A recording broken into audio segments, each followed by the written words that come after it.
यही चलता करने का इंतजाम कर लिया गया है। अभी व्हाट्सएप पे आया कि मैं फोन कर रहा हूं कि बरखा मैम मेरे लिए कोई नौकरी है। ये हंसने की बात नहीं है। इस देश का महान लोकतंत्र अगर एक पत्रकार को नहीं बर्दाश्त कर सकता तो उसके लिए शर्म की बात है। मैं गलत बोल सकता हूं, मैं खराब बोल सकता हूं, लेकिन आपने अगर मेरी हत्या की कामना की है तो वो शर्म की बात है। आपने मुझे उठाकर कहीं फेंकने की कामना की है तो वो शर्म की बात है। ये गांधी के देश में कभी नहीं हो सकता था। जो गांधी अंग्रेजों से लड़ते थे मगर उसे भी शत्रु नहीं कहते थे। हम उस देश के हैं। आप मेरा मजाक उड़ा रहे थे उस दिन। वो सबसे शर्मनाक दिन था जब मेरा फोटो तरह तरह से ट्विटर पर बनाकर चलाने लगा। किसी ने टीका लगा दिया, किसी ने गेरुआ लगा दिया। मैं पहनता हूं भाई गेरुआ, तुम पहनाओगे तो थोड़ी पहनूंगा। मैं पहनता हूं, लाखों लोग पहनते हैं गेरुआ इस देश में। क्या आप वो भी एक दिन टीवी चैनल से तय होगा कि सबको गेरुआ पहनना होगा? वो तो हम पहनते हैं अपने अपने पूजाओं में। और ये मजाक चल रहा था तो मैं यही सोच रहा था कि क्या एक अदना सा पत्रकार इतना महत्वपूर्ण हो गया कि उसे विस्थापित करने के लिए हुकूमत इतनी चालें चलेंगी? और क्या हम नहीं जानते कि कॉरपोरेट में टेक ओवर कैसे होता है? आपने दुनिया का इतिहास नहीं पढ़ा? और क्या आप हमेशा ये होता रहा है इसीलिए होते रहने देंगे? होते रहने दीजिए। आपको लगता है कि आपको फर्क नहीं पड़ेगा, फर्क आप ही को पड़ेगा। फर्क आप ही को पड़ेगा जब आपकी आवाज पहुंचने के हर रास्ते बंद कर दिए जाएंगे। जवाहरलाल नेहरू ने अमृत बाजार पत्रिका के संपादक को लिखा था कि अखबार आलोचना नहीं करेंगे तो कौन करेगा। मैं यहां इस हॉल में आ रहा था तो किसी ने उसका टेक्स्ट मुझे व्हाट्सएप किया था कि अखबार अगर आलोचना नहीं करेंगे तो सरकार की आलोचना कौन करेगा। सरकार की आलोचना करने पे बधाई मिलनी चाहिए। यह इसलिए महत्वपूर्ण है क्योंकि बाकी लोग नहीं करते हैं।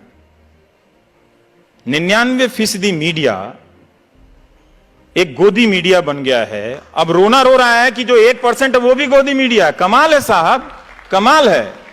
सारा मीडिया खरीद के जेब में रख लो और दिन भर प्रोपेगेंडा, हिंदू मुस्लिम एजेंडा चलाते रहो और कहो कि गोदी मीडिया दूसरी तरफ भी है।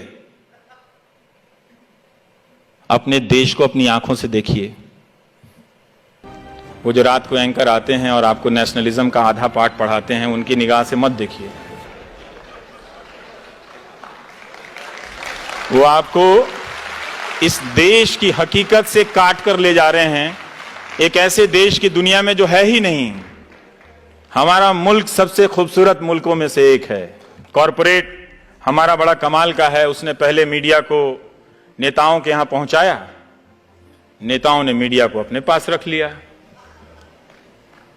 अब कॉरपोरेट मीडिया तो खरीद लेता है, कई तरह के चैनल, लेकिन बोल वो भी नहीं पा रहा है बेचारा।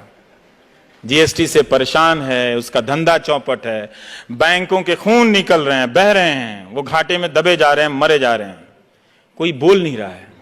क्या बात है भाई, तुम भी डर गए? तुम तो बड़े बड़े चैनल खरीद लेते हो। किस लिए खरीदते हो? डरने के लिए? हमने डर में इतना निवेश नहीं देखा। जब डर प्रॉफिटेबल हो जाए तो जनता को सतर्क हो जाना चाहिए, क्योंकि इसमें उसका घाटा है, फायदा 2-4 लोगों का होता है। तो वो डर को प्रॉफिटेबल बिजनेस बना रहे हैं। और यही हो रहा है कि ना कॉरपोरेट बोल पा रहा है, ना जनता की आवाज पहुंच रही है, और लोग सड़कों पर अपने सवालों को लेकर खड़े हैं। शिक्षा मित्र रोज फोन करते हैं कि हम 1.25 लाख की संख्या में, हमारी आवाज कोई नहीं उठाता है। रोज रोते हैं बेचारे। तो नए नए तर्क गढ़े जा रहे हैं, आपकी आंखों में इमेज झोंके जा रहे हैं।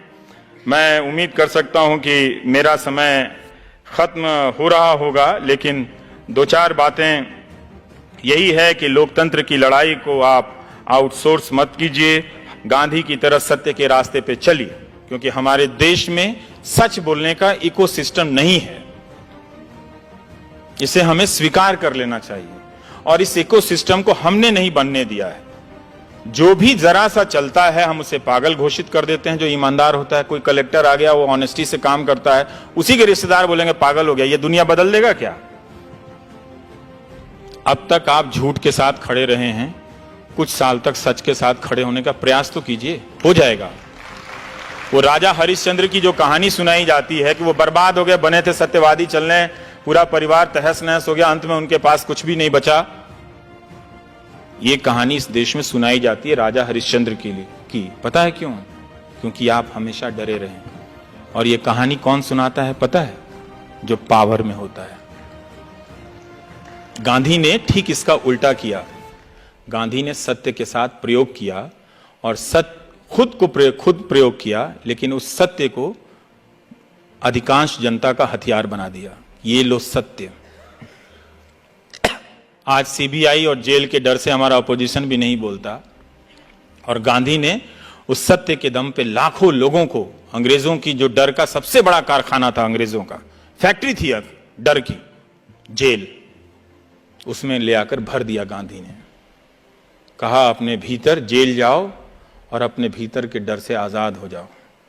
इनके पास टैंक है, तोप है, अफसर हैं, कानून है, सेलुलर जेल है, सब है, लेकिन जिस दिन तुम जेल जाने के डर से आजाद हो जाओगे, बाकी आजादी मिल जाएगी। ये गांधी का सत्य था।